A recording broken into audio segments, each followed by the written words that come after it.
இல்ல கீதா கீதா சவுண்டா கீதா இருக்காளுங்க. ஆமா பெரிய ஒரு ஆரம் வாங்கியிருக்காங்க. சரி வாங்கிட்டாங்க. வாங்கிட்டா போகுது. அப்புறம் நம்ம பக்கத்துக்காம அந்த சீதா இருக்காளுங்க. ஆமா சொல்லு. சீதா பெரிய வைரக்கம்மல் வாங்கியிருக்காங்க. பெரிய வைரக்கம்மல் சொல்லு. அப்புறம் எனக்கு அதை வாங்கிட்டாங்க. எல்லாத்தையும் வாங்கலாம். சொல்லு. எப்ப வாங்கி தருவீங்க? எப்ப பணம் கிடைச்சா வாங்கி தர்றது. என்னங்க நீங்க தான் பேங்க்ல இருக்கீங்கல்ல, கோல்டு லோன் போட்டு வாங்கிட்டாங்க. உங்களுக்கு லோன் சீக்கிரமா கிடைக்குமேல, போட்டு ஒன்று வாங்கிட்டாங்க. என்ன கோல்டு லோனா?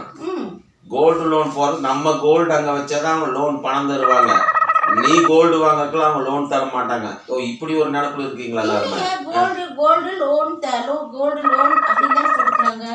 கோல்டு லோன் நம்ம கோல்டு வைக்கணுமா, அவங்க பணம் தருவாங்க. நீ கோல்டு வாங்குறதுக்கு அவங்க லோன் தர மாட்டாங்க. அப்படியா? அப்படித்தான். பூட்டு ரிப்பேர் ஆயிடுச்சு. நானே இங்க ரிப்பேர் ஆயிடுச்சு பூட்டு. இவளுக்கு காதலி கழுத்துல கேட்டு நட்டு போட்டு பூட்டணுமா? பூட்டு ரிப்பேர் ஆயிடுச்சு. ஒரு நகை வாங்கி தர முடியல, பூட்டு வேற ரிப்பேர். காதலி கழுத்துல பூட்டுறதுக்கு நகை நட்டு வருது. இங்க பூட்டு ரிப்பேர் ஆகி போச்சு.